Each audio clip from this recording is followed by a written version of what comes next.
Tarafat Samoa le tunu pele malo la verso fo monuia masalo o le o te ale titi le tuna fitu le ne fiafi astona is full maneiva o le masina o uni o se vainga na mai lunga le kapaka nga ia tu il tatu malava le fa malo ia o le fiafi nei o le o fele le ia tu va le te le lua le New Zealand ia fa pe fo le Qantas I think o le fa punga le fa mai le takatele no matal noa o le la sauni le si foi va le ai tau no mai le si le Qantas ai ole na ia se va inga se tatu malai va le fa va malo ia ono o topu vai tasi ma to inga fo ye le fio mai ma tana mai o au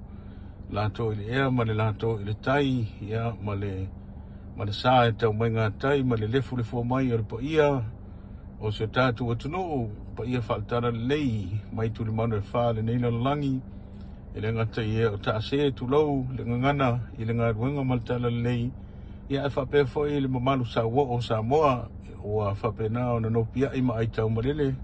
vai ane le afio mal papa au mane la ta i fo tu le manu fa nei langi ono sa iringa manuia ia e tau no lava nei fa le olo malama le fa le olo ia le to pose lilo ya malo lawan malanga monia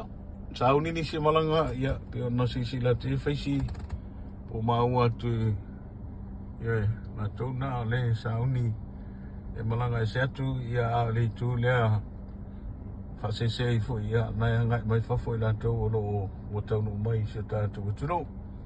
malo falau malo fa te si mai ya manuia lawan sauni tu ile sapati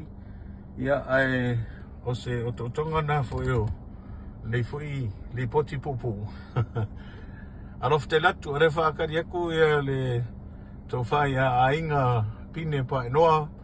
ya oro fenga venga tonu sinia ile vaenga customs ya e mana mai roma ki aku e se ingu sinama vai sumalia foi mo vai maruru ya